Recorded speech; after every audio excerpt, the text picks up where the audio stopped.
애가 만약에 학교 생활 하다 보면 네. 뭔가 불편함을 겪을 수도 있겠죠. 네. 그러면 어떻게 해결하면 좋겠어요? 당연히 부모로서 할 수 있는 그런 관심의 표현이겠지만 이게 약간 좀 걱정되겠죠. 네. 어떻게 말을 해야 되지? 부모로서 충분히 고민이 될 것 같아요. 네. 이럴 때는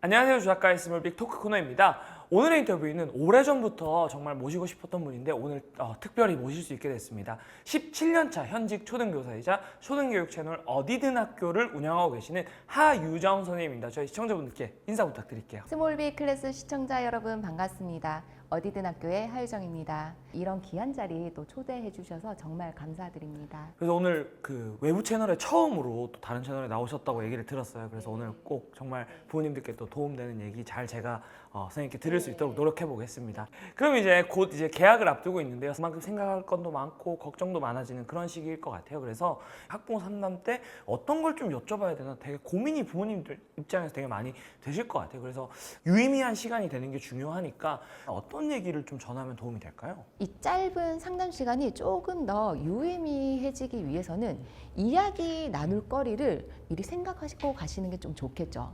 특히 1학년 학부모 상담에서는 담임 선생님으로부터 이게 아이에 대한 정보를 얻는다라기보다는 아이에 대한 정보를 주는 입장이다. 라고 생각하시는 게 훨씬 더 나아요. 제가 말씀을 드릴 때 생각하시기 편하라고 범주를 3가지를 이제 정해 드리거든요. 첫 번째는 생활 습관, 두 번째는 뭐 교우 관계, 세 번째는 학습면. 요 정도 범주로 생각하시면 좀 말씀하시기 좀 편하겠죠. 우리가 상담을 하는 가장 큰 목적이 뭐라고 생각하세요? 그러게 우리 애가 잘하고 있는지 알고 싶어서? 네, 잘하고 있는지 또 잘 못하는 게 있으면 또 막 채워주고 싶고 그렇잖아요. 결국에 궁극적인 목적은 우리 아이의 성장이에요. 예, 성장을 아이가 좀 잘하게 서로 돕는다는 의미죠. 부모도 돕고 또 선생님도 함께 돕는다는 의미. 그래서 아이가 잘하는 부분 또 또 부족하다고 생각이 드는 그런 부분들을 골고루 선생님께 좀 전달을 하면 선생님이 들으셨을 때도 이 부분은 또 학교에서 좀 지도를 좀 잘 해야 되겠다. 또 이런 부분 또 변화가 있으니까 우리 부모님께 또 피드백을 좀 드려야 되겠다. 이렇게 생각해 주실 수도 있겠죠. 네, 그래서 너무 피상적인 질문 잘 하고 있나요? 또 뭐 발표는 잘 하나요? 친구랑 잘 지내요? 이렇게 질문을 만약에 한다면 돌아오는 답변이 그렇게 구체적이지 않을 수도 있어요. 네. 그러면은 그 2가지가 궁금한데 첫 번째는 선생님도 이제 두 따님의 이제 어떻게 보면 엄마로서 학교에 상담을 가시잖아요. 그럼 주로 어떤 질문 하세요? 제가 말씀을 드릴 때는 선생님 그 인사 먼저 드리려고 이렇게 상담 신청했습니다. 먼저 이렇게 1년을 아이를 맡기니까 인사 드려야 되겠죠. 그리고 인사를 나누고 나면 그 다음에 당연히 또 이 기본적인 질문들이 있겠죠. 선생님 우리 아이가 혹시 부족한 점은 없나요? 제가 좀 도울 점은 없나요? 이런 것도 얘기를 하겠죠. 그리고 또 학교에서 또 보지 못하는 가정에서의 모습 사실 말할까 말까 고민이 될 수도는 있겠지만 그래도 알면 선생님이 지도하시는데 조금 더 도움이 될 수 있을 만한 그런 내용들. 선생님 학교에서는 어떨지 모르겠지만 집에서는 얘가 책 읽는 시간은 꽤 긴 편입니다. 그런데 책만 읽어요. 네, 다른 것도 좀 했으면 좋겠는데 뭐 이런 웃으면서 이런 이야기도 좀 나누기도 해요. 그럼 그런 걸 얘기를 하면 선생님이 실제로 뭔가 도움을 주실 수 있는 부분이 있나요? 저희 아이 같은 경우는 선생님 아이가 필체가 그렇게 좋지는 않은 편인 것 같아서 이런 부분이 조금 더 지도가 되었으면 좋겠는데 엄마가 얘기를 하는 것도 분명 충분히 도움은 되겠지만 아이에게는 선생님 말 한마디가 굉장히 크더라고요. 선생님 좀 관심 좀 부탁드려요. 이런 얘기도 가끔 하거든요. 그러면 또 아이가 약간씩 또 변화가 보일 때가 있어요. 선생님도 또 이렇게 한 번씩 짚어주시겠죠. 조금 더 예쁘게 했으면 좋겠다 이렇게 말씀해 주실 수도 있고 하니까 그런 부분 굉장히 디테일한 부분이죠. 그런 부분을 한 번씩 이렇게 말씀을 좀 드려요. 그럼 이제 반대로 선생님께서 이제 학교에서 아이들 학부모 상담하시면서 아이가 이런 문제가 있었는데 좀 상담을 통해서 잘 해결했던 뭐 기억에 남는 사례 같은 거 있으신가요? 1학년 담임을 할 때였는데 학부모님께서 상담을 오셨어요. 오셨는데 이런저런 당연히 이야기를 이제 나누다가 아이에 대한 이야기를 제가 하나 짚어드릴 부분이 있었어요. 그 아이는 우선 정리정돈을 습관을 좀 길러야 된다고 해야 될까요? 그 책상에 모든 물건이 다 있을 뿐만 아니라 여기 온 이제 자기 평수의 8배 이상 어떤 느낌인지 아시겠죠? 약간 제 어릴 때로. 그런가요? 그런데 사실은 알려주면 애들 할 수 있거든요. 해본 적이 없을 수도 있거든요. 네. 그래서 그 부모님과 의기투합해서 우리 한번 고쳐보자. 네. 아이가 이런 습관을 잘 길들일 수 있도록 학교에서는 내가 돕고 네. 또 가정에서는 우리 부모님이 돕고 해서 우리 한번 계속 피드백을 한번 네. 주고받아 보자 네. 이렇게 했어요. 그래서 칭찬해주고 또 이제 또 조금 더 잘하면 또 칭찬해주고 변화된 모습을 기록을 했어요. 기록을 하고 우리 부모님도 마찬가지로 가정에서 이렇게 아이가 정리정돈 스스로 하고 네. 이런 모습을 계속 기록을 했어요. 그래서 변했어요. 굉장히 본인의 그 비포 애프터를 네. 본인이 보고 놀랄 정도로 네, 아이가 변하기도 했어요. 이게 같이 하는 거죠, 같이. 그럼 이제 학부모 상담과 관련해서 조금 더 여쭤보자면 이제 부모님이 좀 선생님께 따로 전하고 싶은 혹은 이제 전해야 하는 아이의 정보가 있을 수도 있고 또 이제 근데 말씀을 드리다 보면 이게 부모님 입장에서 아 본인을 너무 극성 맞은 부모라고 생각할까 봐 좀 조심스럽기도 하고 좀 어떻게 하면 이 부모님의 의사나 이런 것들을 잘 전달하면서 동시에 좀 뭐랄까요 선이라고 해야 될까요? 선을 좀 잘 지킬 수 있을까요? 아이의 그 건강과 안전에 관련된 그런 문제는 꼭 전달해 주세요. 이게 신체적인 것 또는 뭐 정서적인 것, 이 모두 포함되는 거예요. 네. 이게 가끔 선생님이 아이에 대해 좀 편견을 좀 가지실까봐 말씀드리기 어렵다고 하시는 분들 가끔 계시거든요. 그런데 이게 문제는 선생님이 아이를 좀 더 빨리 파악하지 못해서 네. 적절하게 적시의 조치를 취하지 못하는 게 더 네. 큰 문제가 될 수 있기 그쵸. 때문에 네, 그래서 그런 부분은 꼭 알려주시는 게 괜찮아요. 네. 극성과 관련 없어요, 그런 거는. 그런데 이런 것도 있죠. 애가 만약에 학교 생활 하다 보면 네. 뭔가 불편함을 겪을 수도 있겠죠. 네. 예를 들어서 오늘 애가 학교에서 하교를 하고 딱 왔는데 가방을 딱 내리자마자 엄마 나 오늘 자리 바꿨는데 너무 마음에 안 들어. 나 맨날 저번에도 뒤에 앉았는데 나 이번에도 또 뒤야. 앞이 잘 안 보인단 말이야. 이러면서 불만을 또 얘기할 수 있겠죠. 그러면 어떻게 해결하면 좋겠어요? 당연히 부모로서 할 수 있는 그런 관심의 표현이겠지만 이게 약간 좀 걱정되겠죠. 네. 어떻게 말을 해야 되지? 부모로서 충분히 네, 고민이 될 것 같아요. 네. 이럴 때는 아이가 선생님께 직접 말할 수 있도록 좀 네. 네, 이 부분을 좀 지도해 주시고 좀 도와주시는 게 좋아요. 아 그래? 승우야 자리가 좀 마음에 안 들어? 그러면 마음에 안 들면 승우가 선생님께 좀 불편한 점을 한번 이야기해 볼까? 네. 이렇게 이야기를 해줄 수 있겠죠. 그러면 보통 애들 뭐라고 하는지 아세요? 엄마가 대신 말해주면 안 돼? 그런데 이때 그러기보다는 연습하시면 돼요. 아이가 좀 말하는 게 좀 힘들어 한다. 네. 그러면 엄마랑 몇 차례 말하는 연습 필요할 수 있어요. 엄마랑 같이 역할을 해보면서 그러면 승우가 불편한 거 한번 이야기해봐. 그러면 만약에 좀 부족한 점이 보이면 역할 바꿔서 엄마가 또 모범 답안을 또 보여줄 수도 있겠죠. 네. 그러면서 아이가 조금씩 말을 연습을 하면서 스스로 말할 수 있어야 돼요.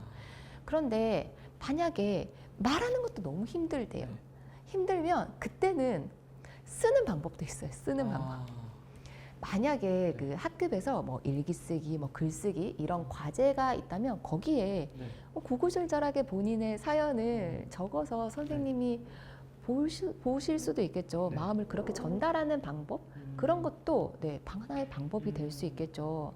어쨌든 여기서 가장 강조드리는 건 불편함을 겪는 그 주체가 만약에 아이라면 직접 해결해보고 또 시도해보고 네. 그게 우선이 되어야 된다는 거예요. 그럼 반대로 이제 부모님 입장에서는 좀 아이의 학교 생활을 뭐 이렇게 매번 들여다볼 수는 없으니까 좀 간접적으로라도 우리 애가 잘하고 있는지 뭐 문제는 없는지 이런 것들 좀 간접적으로라도 이렇게 확인하고 파악하고 싶어 하는 게 이제 부모님 마음일 것 같아요. 그래서 우리 애가 좀 학교 생활에 잘 적응하고 있는지 궁금할 때 부모님이 아이에게 어떤 식으로 질문을 하고 좀 어떤 관심을 가져주면 뭐 좋은 거든 나쁜 거든 이제 부모가 알아야 될 것들을 놓치지 않을 수 있을까요?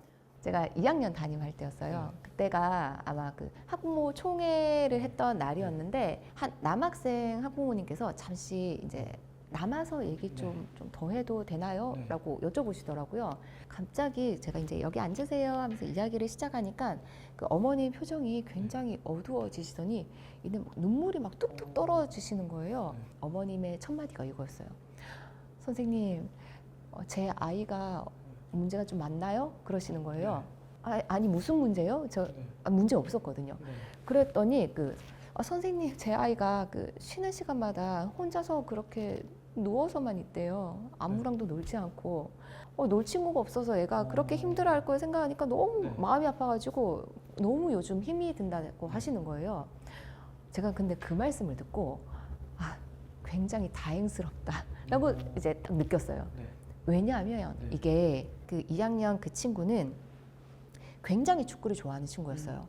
그래서 점심시간만 기다렸다가 애들 우르르 몰고 나가서 땀을 뻘뻘 흘리면서 이제 들어오는 그런 친구였어요. 근데 쉬는 시간에는 그렇게 액티브한 활동을 할 수가 없잖아요. 그러니까 걔는 그냥 쉬는 거였어요. 쉬는 건데 선생님들은 딱 보면 알거든요. 얘가 교우 관계에 문제가 있어서 뭔가 어려움을 겪는 경우인지 아니면 그냥 얘는 그냥 있는 건지 아시는데 이 아이는 문제가 없는 상황이었죠. 그래서 이 객관적인 상황을 그 부모님께 어머니께 말씀을 드렸어요. 그리고 제가 이 아이는 앞으로 이렇게 친구 몰고 다닐 아이다. 리더가 될 만한 아이다. 그런 모습 보이니까 그냥 믿고 지켜봐 주시고 그냥 그 곁만 지켜주시면 된다. 이랬어요. 그 아이 고학년 되어서 전교 임원했거든요. 네. 그러니까 아이들 수준과 그 시선으로 상황을 보는 게 굉장히 중요해요. 또 애들 얘기를 듣다 보면 또 걱정이 또 생길 수도 있잖아요. 오해가 생길 수도 있고 그럴 때는 객관적인 상황은 선생님께서 이렇게 말씀을 해주실 수 있으니까 그런 게 만약에 너무 걱정이 되고 한다면 물어보시는 게 더 좋다는 거. 네, 그럼 이제 또 아이들이 새롭게 학교에 가거나 또 신학기가 되면 학부모님들끼리도 이렇게 교류 이런 것 때문에 고민하시는 분들이 되게 많으실 것 같아요. 이게 학부모 총회라든지 또 학부모님들끼리 단톡방 이런 것도 있다고 들었는데 선생님도 이제 엄마로서 실제로 좀 이런 부분들은 어떻게 활용을 하고 계신지 좀 어떻게 하시는지 공유를 해주실 수 있을까요? 반모임이나 단체 카톡방에 이렇게 참여하는 이유가 뭘 것 같아요? 우리 애가 소외되지 않았으면 해서. 맞아요. 그 하나 이유 맞아요. 아이의 인간관계를 위해서 내가 뭔가 좀 노력을 해야 되지 않을까. 또 하나 또 더 있어요. 뭔가 정보에 좀 뒤처지지 않을까. 네, 나 빼고 뭔가 정보가 유통되는 건 아닐까. 뭐 이런 약간의 조바심 있을 수 있잖아요. 뭐 최근에 반에서 무슨 일이 있었는지 그 반에 또는 좀 힘든 아이는 없는지 또 우리 반은 이렇게 하는데 다른 반은 어떻게 하는지 이런 각종 여러 가지 정보가 공유가 되는데 신나게 듣고 막 떠들고 집으로 돌아오면서 이제 곱씹어 보면 이게 과연 우리 아이랑 무슨 상관이 있지? 우리 아이에게 어떤 도움을 줄 수 있지? 어쩌면 내 아이를 위한 그런 특별한 정보는 미미했을 수도 있거든요. 그래서 이게 우리 아이한테 도움이 되는 정보인지 또는 단순히 친목 도모 이렇게 하고 싶어서 나가는 그런 모임인지 이게 목적을 구분할 필요가 있어요. 사실 아이 친구를 위해서 엄마 아빠가 억지로 이렇게 친구 엄마 아빠를 만날 필요는 사실은 없어요. 왜냐하면 애들은 엄마 아빠가 이렇게 친하다고 해서 무조건 친구들끼리 이렇게 친하지 않거든요. 깜짝 놀랐어요. 어느 날 그 아이가 지난 주말 동안 이 가족끼리 놀았대요. 주말 동안에 논 거면 굉장히 친한 거잖아요. 친한데 학교에서 친한 줄 몰랐어요. 학교에서는 그냥 각자의 친구들이랑 노는 거예요. 그래서 아이 때문에 억지로 할 필요는 스트레스를 받으면서 억지로 할 필요는 없다. 갔는데 너무 좋은 친구가 있어요. 반모임에. 그러면 이 친구는 내 친구예요. 내 친구고 애 친구는 그냥 아이 친구예요. 그래서 이 관계를 조금 구분 지으시는 게 우리 부모님들이 조금 더 관계를 좀 더 편안하게 가질 수 있는 방법이 될 수 있을 거예요. 그럼 이제 선생님도 워킹맘이시잖아요. 그래서 이제 아마 워킹맘, 워킹파파인 분들은 뭐 그런 방금 뭐 학부모 모임도 마찬가지고 여러 가지 시간 제약이 있다 보니까 학교 행사나 이런 거에 막 적극적으로 참여하기가 되게 어려우실 것 같아요. 그래서 그래도 이 행사만큼은 또 학교의 이런 일만큼은 좀 시간을 할애하시고 관심을 가지시고 참여하시는 게 좋다. 좀 그런 일들이 있을까요? 내 아이가 만약에 뭐 공연을 한다든지 또는 뭐 발표를 한다 뭐 이런 특정한 행사들이 있잖아요. 이럴 때는 미리 업무 일정을 좀 조절해가지고 좀 참석하시는 게 좀 좋을 것 같아요. 저학년이면 특히 공개 수업, 학예회 또는 뭐 운동회 가급적이면 잠시만이라도 오시면 좋을 것 같아요. 물론 참석 못 하신다고 하더라도 문제 생기는 거 전혀 없거든요. 그런데 아이가 만약에 저학년이잖아요. 저학년이면 어떤 상황이 벌어지자면 공개 수업을 딱 왔는데 얘가 특히 1학년을 예를 들면 애는 한 명인데 어른은 3명이에요. 엄청나게 많이 오신다는 거죠. 그런데 그 사이로 애들은 자기 부모님 또는 가족 또 보호자님을 찾는다고 애들 엄청 애 같아요. 근데 만약에 못 오시잖아요. 근데 그 모습을 지켜보는 담임 선생님도 굉장히 마음이 좀 아프거든요. 예, 그래서 그런 걸 좀 마주하면 좀 마음이 좀 아프더라고요. 그래서 고학년쯤 되면 애들이 굉장히 좀 담담해져요. 굉장히 그런 상황이 쿨해지는데 또 저학년은 또 집에 가면 맨날 만나는 가족인데도 불구하고 거기서 만나면 얼마나 뭐 애틋한지 네, 그런 모습을 좀 많이 보긴 해요. 근데 저는 두 아이 다 입학식 못 갔거든요. 네, 이게 입학식은 3월 2일이잖아요. 학교 입장에서는 굉장히 중요한 날이거든요. 그래서 저는 애들 입학하는 걸 못 봤어요. 애들은 다 할머니 손잡고 갔어요. 네. 아직까지 그런 이야기 가끔 하긴 하거든요. 엄마 그 입학식에는 못 왔지만 혹시 졸업식에는 올 수 있어? 이런 얘기 벌써 하긴 해요. 네. 이게 근데 부모로서의 책임보다 사실 교사로서의 책임이 더 큰 날이 계약 첫날이기 때문에 제 아이들한테는 미안하지만 참석 못했고요. 근데 저처럼 아마 사정상 이런 분명 참석이 어려운 부모님도 분명 계실 거예요. 그러면 대신 평소에 사랑 많이 전해주시면 돼요. 많이 평소에 안아주시고 못 가는 상황에 대해서 많이 이야기해 주시고 대신 너무너무 사랑한다 전해주시면 아이들 충분히 이해할 거예요. 저는 초등학생들이 진짜 중고등학생들보다 더 바쁜 것 같아요. 이제 어떤 친구들은 보면 이유 중에 하나가 사실 애들 학원. 그런 맥락에서 아이들이 학교 수업을 잘 듣고 공부에 집중을 할 수 있나? 이렇게 해가지고 이런 게 진짜 궁금하더라고요. 현장에서는 어떤가요? 제가 최근 5학년 담임을 했을 때인데요. 월요일 아침에 주말 어떻게 보냈는지 아이들이랑 이야기를 하거든요. 애들 발표 내용이 주말에 학원 보충 수업을 갔다. 숙제가 너무 많아서 주말에 숙제는 다 썼다. 뭐 이런 얘기를 하는 친구도 꽤 있어요. 물론 평일에도 아침 독서 시간부터 학원 숙제를 이제 밑에 이렇게 깔고 그때부터 이제 시작하는 거죠. 뭐 쉬는 시간, 점심 시간 없어요. 그렇게 열심히 학원 가서 수업 듣고 또 숙제하고 열심히 하는데 문제는 애가 이제 들인 시간과 에너지만큼 결과가 나오지 않는 애들이 많다는 거죠. 어느 날 그 수학 단원 평가를 쳤는데 그날 애들 시험을 치고 나면 애들 보통 어떻게 하는지 아세요? 계속 이제 물어보는 거예요. 선생님 결과 언제 나와요? 뭐 나 몇 점이에요? 막 이러거든요. 그런데 그중 한 명이 저를 계속 집요하게 막 따라다니면서 점수 언제 나오냐고 막 보채면서 막 묻더라고요. 그러면서 아이가 선생님 저 이번에 정말 잘 쳤을 것 같다고 얘기를 하는 거예요. 왜 그렇게 생각해? 그러니까 지금 6학년 것도 거의 다 끝나간다는 거예요. 근데 그때 단원이 제 기억에 소수의 곱셈 부분이었거든요. 그런데 점수를 매겨봤더니 한 70점대가 나왔어요. 근데 반 평균과 또 상대적인 점수를 비교해봤을 때 잘한 건 사실 아니었거든요. 그래서 나중에 아이랑 다시 이야기를 해봤어요. 애가 뭐라고 하냐면 지금 학원에서 그 6학년 소수의 나눗셈을 배우고 있어서 5학년인데 6학년 걸 한다는 네. 거죠? 네. 5학년에 나오는 소수의 곱셈이 너무 헷갈렸다는 거예요. 그럴 수 있어요.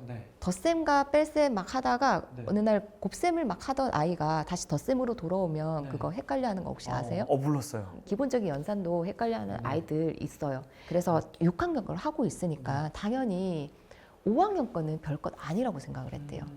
근데 실제로 많은 아이들이 학원에서 학교보다 진도 빨리 나가잖아요. 선행 자체가 뭐 나쁘다, 잘못됐다 그런 말이 아니라 아이가 충분히 이해하고 습득하는 그 과정 없이 진도만 나간 경우라면 언뜻 본 거잖아요. 언뜻. 습이 없는 거예요. 본인이 습득한 게 없어요.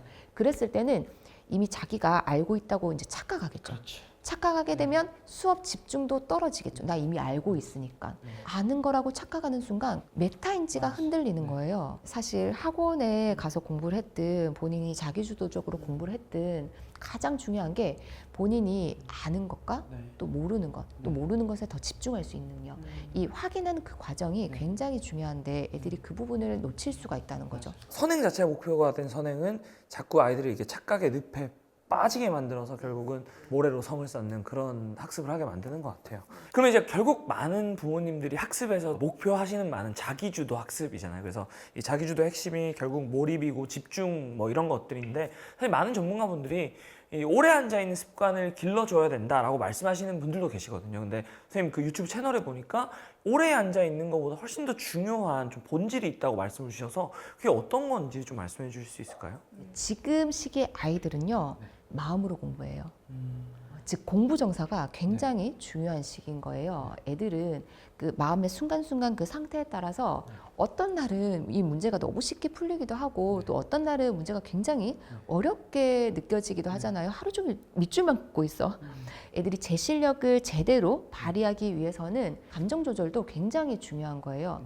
저도 애들을 키우다 보면 뒹굴뒹굴하는 그런 모습을 보면 괜히 화날 때 있잖아요. 그러면 야, 너 할 것도 안 하고 아직까지 뒹굴거리고 있어? 이러면서 괜히 화를 낸 적이 있어요. 그러면 아이가 이제 삐죽삐죽 거리면서 이제 책상에 앉겠죠. 화나 싶어서 이제 이렇게 보고 있으면 뭐 하고 있어요? 공책에다가 이제 화풀이만 하고 있는 거죠. 이게 기분이 나쁘면 공부고 뭐고 사실 다 소용이 없어요. 그죠? 짧은 시간이라도 조금 더 효율적으로 공부하게 하기 위해서는 차라리 빨리 해라는 그런 잔소리보다는 이거 빨리 끝내고 놀자 뭐 이런 식으로 하는 게 애들 입장에서는 짧은 시간 효과적으로 공부할 수 있을 거예요. 공부에 대한 그 좋은 느낌을 유지할 수 있게 해주는 게 중요하다라고 볼 수 있겠네요. 그럼에도 불구하고 단 숙제할 때만큼이라도 이게 또 앉아있는 습관을 길러주고 싶은 게 이 부모님들 마음이 아닐까 싶어요. 그래서 조금이라도 아이들에게 앉아있는 습관을 좀 길러주기 위한 방법 없을까요? 혹시 중학생이 한 번에 집중할 수 있는 평균 집중 시간이 얼마 되는지 아세요? 한 40분? 40분요? 1시간? 1시간? 네. 통계에 의하면 7분. 아 진짜요? 네. 아니 1시간 앉아있던데? 아니 20분은 뭐 앉아있던데? 이렇게 보일 수 있잖아요. 그런데 이게 앉아는 있었는데 실제로 앉아있었다고 오롯이 집중했다고 볼 수는 없죠. 초등학생은 중학생이 그런데 그것보다 더 길다고 할 수 있을까요? 장담할 어렵겠죠. 수 없겠죠. 그러면 오래 앉아있기를 강요하기보다는 해야 할 공부를 나눠서 해도 괜찮다고 허용해 주시면 좋을 것 같아요. 그러면 또 좋은 게 작은 성공의 경험이 또 이렇게 모이게 되는 거잖아요. 그러면 그때부터 조금씩 시간과 분량을 늘려가는 게 중요한 거죠. 최대한 우리 아이가 좀 앉아있기가 힘들어 한다면 안 되는 집중 억지로 시키는 것보다는 최대한 쪼개서 그 턴을 계속 바꿔주는 게 중요하다라고 볼 수 있겠네요. 작은 목표 하나를 아이가 성취할 수 있는 그런 경험을 주시는 게 어쩌면 더 효과적일 수 있어요. 그렇죠. 그 작은 성취가 다음 거에 또 성취의 원동력이 될 거니까요. 할만하다. 네, 맞습니다. 그러면 이제 선생님 그 실제 자녀분들의 공부 습관도 되게 궁금해지는데 일단 선생님께서는 뭐 공부 환경이나 공부할 때 이런 부분들에 신경 써준다 이런 것도 어떻게 지도를 좀 해주시나요? 고백을 하자면 저 사실 완벽한 엄마 아니거든요. 그 더 정확하게 말씀드리면 부족한 엄마예요. 부족한 엄마. 애들을 하나부터 열까지 살뜰히 챙길 수가 없어요. 그런데 잘 챙기지도 못하면서 엄마라고 또 검사는 또 자꾸 하려고 하잖아요. 다 했어? 할 거 다 했어? 어느 날 제가 아이한테 굉장히 나긋나긋하고 상냥한 목소리로 예설아 할 거 다 했어?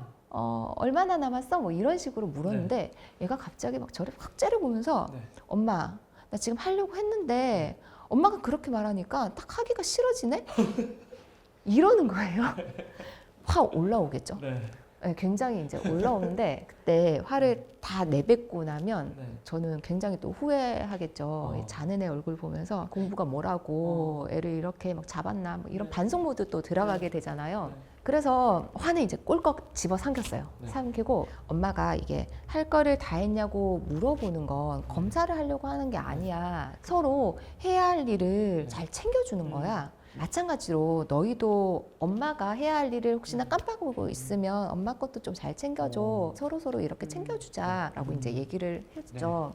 근데 사실 이게 챙겨준다는 말이 하기는 하지만 자꾸 들으면 또 그것도 또 기분이 또 나쁘잖아요. 아이들이 아이디어를 낸 게 저희 집에 작은 칠판이 있거든요. 그 거실에 딱 붙어 있는데 거기에 그날 해야 할 일을 본인들이 이제 적어두겠대요. 적어두고 나면 한 거는 체크를 해두겠대요. 했으니까 건드리지 말라는 거죠. 대신 9시가 되기 전까지 체크가 안 된 게 있으면 그때는 서로 챙겨봐 주자. 다 못했어? 이거 체크 안 됐네? 이렇게 했을 때는 서로 화내지 말자. 이렇게 약속을 한 가지를 딱 한 거예요. 부모님도 아이들도 해야 될 것들을 시각화해서 서로 그냥 굳이 묻지 않아도 확인할 수 있으면 굳이 하지 않아도 되는 잔소리를 하지 않는 어떤 상황을 만들 수 있다라고 볼 수 있겠네요. 그럼 이제 우리 아이들 생활과 관련된 얘기를 좀 해보고 싶은데 좀 부모님들이 들어도 잘 해소되지 않고 머리 아파 하시는 이 단골 질문이 바로 스마트폰일 것 같아요. 그래서 선생님은 일단 자녀분들에게 스마트폰을 사주셨는지, 만약 사주셨다면 언제 사주셨는지, 또 교사로서 학생들 스마트폰 이용에 관련된 좀 지혜로운 팁을 주신다면 어떤 게 있을지. 제 아이들은 지금 현재 4학년, 6학년 올라가거든요. 근데 저는 애들 둘 다 한 3학년 한 넘어갈 때쯤 제가 쓰던 스마트폰 물려줬어요.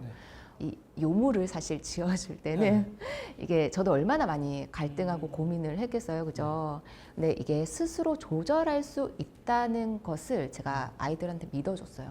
애들도 조절할 수 있다는 것을 가족들이 보는 앞에서 공언을 하고 또 지킬 것을 약속을 했어요. 이 공언을 하는 그 행위 자체가 중요한 게 책임을 부여하는 행위거든요. 그래서 애들은 이렇게 공언을 하고 저는 대신 그래 믿는다, 잘할 수 있어 이렇게 부모님의 믿음을 좀 보여줬죠. 그래서 아직까지는 다행스럽게도 애들이 그 핸드폰을 시간 때우기 용으로 뭐 쓰거나 놀잇감으로 이렇게 사용하진 않아요. 제가 방학을 앞두고 있을 때 저희 반 아이들한테 얘들아 이제 방학이 이제 다가오니까 기대되는 거 있으면 말해봐 이랬더니 선생님 저 하루 종일 핸드폰 할 게 너무 기대돼요 이런 얘기를 하는 거예요. 또 그러면 또 선생님 입장에서 백만장소리가 지금 튀어나갈 법 하잖아요. 그때 딱 동시에 이런 말이 들리는 거예요. 그런데 선생님 유튜브 보고 게임하는데 너무 시간을 낭비할까 봐 그것도 좀 걱정이에요 막 이러는 거예요. 그만해야 하는 건 아는데 그만하는 게 너무 어렵다는 거예요. 학교에서 미디어 중독에 관한 교육 굉장히 많이 하거든요. 그런 거 많이 듣다 보니까 애들이 알긴 알아요. 절제를 해야 된다는 거. 우리 부모님들께서 선생님 우리 아이는 이미 늦었어요. 너무 많이 이게 노출이 돼가지고 이게 제어가 안 돼요. 이제 끝났어요. 다음 생일을 기다려야 돼요. 이런 얘기를 하신단 말이에요. 그런데 실제로 애들은 의지는 있어요. 그래서 지금이라도 충분히 사용 시간과 횟수를 조절할 수 있어요. 너무 늦었어요. 선생님 이미 늦었어요. 끝났어요. 이런 것은 자녀 양육에는 없어요. 항상 지금이 적기예요. 이렇게도 한번 생각을 해보시면 좋을 것 같아요. 애들이 스마트폰 또는 뭐 스마트 기기 쓰는 것을 즐겨 하잖아요. 그런데 즐겨하는 패턴을 보시면 항상 소비에 초점이 가 있어요. 뭐 영상을 소비한다든지 또는 게임을 소비한다든지. 그런데 조금만 방향을 틀면 생산자의 위치로 아이들을 전환시킬 수 있거든요. 이게 무슨 말이냐면 영상을 보거나 또는 뭐 게임을 했던 그런 입장에서 반대로 애들이 창조적인 생산할 수 있는 거예요. 대표적인 게 뭐 코딩, 뭐 인공지능, 뭐 아니면 뭐 영상 제작 이런 것들을 누군가의 뭐 창작물에 깊이 빠져봤던 그런 아이는 본인이 또 새로운 창작물을 또 만들었을 때 굉장히 큰 성취감을 가질 수 있거든요. 그러니까 이미 너무 스마트폰에 빠져버렸다. 또 너무 늦었다. 포기하고 싶다면 방향을 한번 전환해 보시는 것을 좀 추천드려요. 애들 할 수 있어요. 너무 잘해요. 소비자에서 생산자로서의 역할을 좀 경험할 수 있게 만들어주자. 네, 언제나 얘기를 하는데 포기하지 마세요. 네, 포기하지 마세요. 포기하지 마시고 아이들이 조절할 수 있도록 많이 도와주세요. 네. 만약 핵심은 결국은 언제가 됐든 간에 우리가 포기하지 말고 아이가 스스로 자기 조절을 할 수 있게 계속 믿음을 주고 소통을 하자라고 볼 수 있겠네요. 네. 그럼 이제 많은 부모님들이 스마트폰을 덜어낸 공간에 채워놓고 싶은 것이 이제 독서 습관일 것 같아요. 그래서 좀 명상에 너무 익숙한 아이에게 그걸 좀 덜어내고 독서 습관으로 그 부분을 좀 채울 수 있게 만드는 선생님의 노하우, 방법 같은 게 있을까요? 제가 두 아이를 키우면서 딱 한 가지 좀 칭찬할 걸 떠올려 봐라고 하신다면 독서 습관이에요. 저희 집 아이들은 엄마 나 좀 쉴게 뭐 이러면서 집어드는 게 핸드폰이 아니라 책이거든요. 세상에 그런 애가 어딨어? 라고 믿지 않으시는 분이 계실 수도는 있겠지만 제가 굉장히 엄청나게 노력해서 얻어낸 결과예요. 책이라는 게 얼마나 재미있고 또 매력적인 매체인지 아이가 그 뼛속까지 느끼도록 저 어렸을 때부터 진짜 많이 공들인 거였거든요. 태어났을 때부터 책 좋아하는 애 사실 없잖아요. 근데 이게 책이 재미있다, 또 읽고 싶다 이렇게 느끼려면 애들이 어떤 책을 읽어야 되겠어요? 재밌는 거, 좋아하는 거. 그렇죠. 재미있는 거, 좋아하는 거 그런 걸 읽는 게 가장 바람직한 독서인 거예요. 아이가 책은 재미있다. 이곳에 너무너무 재미있는 세계가 있어. 이렇게 느낄 때까지는 애들한테 본인의 취향 독서를 허용을 하는 거예요. 얼마 전에도 예설아 그 박스 안에 책이 왜 아직 그대로 있는 게 있네? 제가 이제 얘기를 했어요. 그랬더니 아이가 하는 얘기가 엄마 그게 왜 그대로 있는지 알아? 물어보더라고요. 왜 그대로 있지? 몰랐어. 그러니까 재미가 없으니까 그대로 있는 거야. 얘기를 하는 거예요. 책을 좋아하는 아이기는 하지만 본인의 취향도 있는 거예요. 그런 것들을 충분히 존중을 해준 게 사실은 가장 큰 그 핵심인 것 같아요. 아이가 어느 정도의 독서력을 이제 갖게 되면 그 순간부터는 뭐든지 잘 읽게 되는 시기가 와요. 글밥이 많든 적든 재미가 있든 적든 우선 읽어볼 수 있는 아이는 돼요. 읽어보고 평가하는 거죠. 이건 내 취향은 아니었네. 또는 이건 재미가 있었네. 또는 이건 좀 지루했네. 읽고 나서 평가할 수 있는 아이는 되는 거예요. 이제 마지막으로 학교 생활 얘기를 좀 나눠봐야 될 것 같은데 어떤 아이들은 또 낯을 많이 가리기도 하고 좀 내성적이라서 평소에 막 자기 의사 표현하는 거 되게 어려워하는 애들 있잖아요. 그런 경우에 이제 부모님이 좀 미리 가정에서 도움을 줄 수 있는 방법 이런 거 없을까요? 만약에 낯을 좀 많이 가린다, 또 내성적이라서 해야 할 말조차 하기 어려워한다, 이럴 때는 부모님이 좀 도와주셔야 되는데 이때 도움이라는 게 뭔가 나서서 아이의 그 곤란함을 대신 뭔가 해결해 주시라는 그런 의미가 아니에요. 대신 아이가 좀 필요할 때는 자기 의사 표현을 할 수 있도록 말하기 연습을 좀 시켜주시는 게 도움을 주시는 거예요. 예를 들어서 이런 거죠. 혹시 그 저학년에 토하는 아이들 좀 많은 거 아세요? 그래요? 수업 시간에 갑자기 웩 하고 토하는 애들 가끔 있거든요. 그러면 치우면 돼요. 치우고 정리하고 또 주변에 아이들 소란하면 또 금방 가라앉거든요. 괜찮아?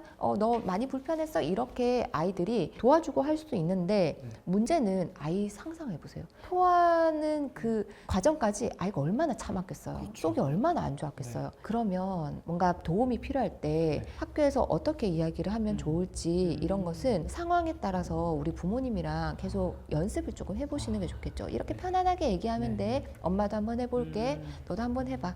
이러면서 이렇게 이야기를 하는 게 그게 도움이에요. 네. 어떻게 보면 상황별로 의사 표현을 하는 일종의 시뮬레이션을 집에서 좀 몇 번이고 해본다면 실제 그런 상황에 처했을 때 훨씬 더 본인의 의사를 좀 어렵지 않게 표현할 수 있다. 어쨌든 말은 연습이 지속적으로 사실 필요한 부분이긴 해요.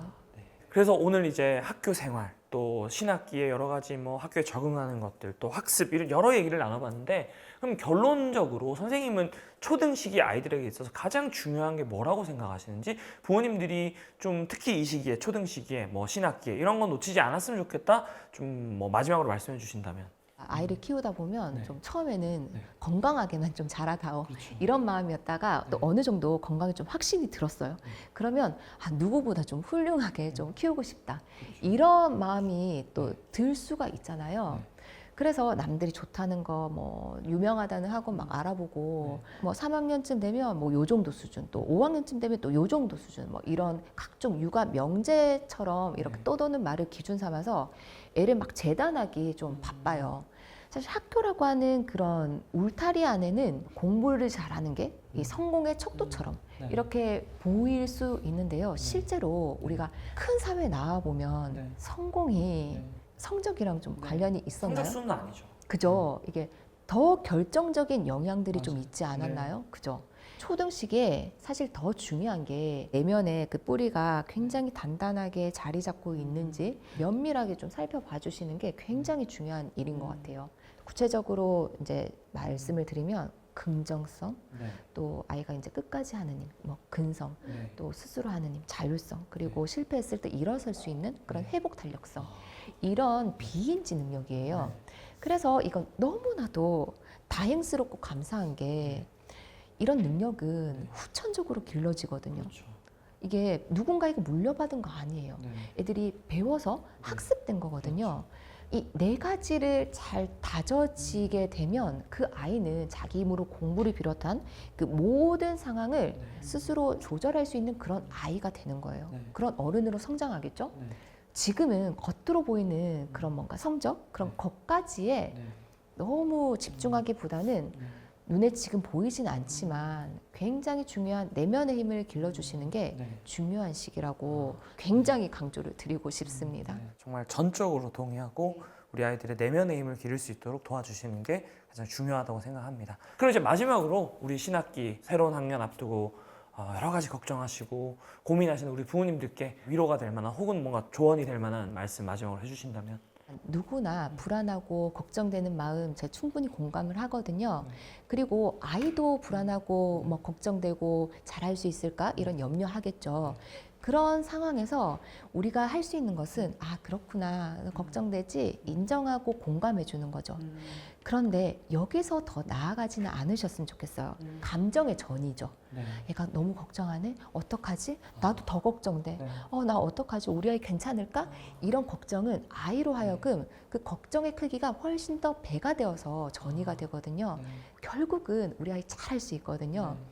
굉장히 놀라울 정도로 애들 잘 헤쳐나갈 수 있으니까 믿는다, 잘할 수 있을 거야. 그래, 엄마가 항상 곁에 있어줄게. 아빠가 든든하게 지켜줄게. 할 수 있어. 이렇게 지지해 주시는 게 가장 중요한 시기니까 잘할 수 있습니다. 화이팅! 네, 그래서 오늘 어디든 학교의 하유정 선생님 모시고 이제 여러 가지 우리 신학기 또 새학년 앞두고 여러 가지 고민이나 학교 생활에 대한 궁금증에 또 도움이 될 만한 이야기를 들어봤는데요. 많은 도움이 되셨기를 바라겠습니다. 그럼 저희는 또 다음번에 좋은 컨텐츠로 찾아뵙도록 하고요. 지금까지 조작가 하유정이었습니다. 감사합니다. 감사합니다.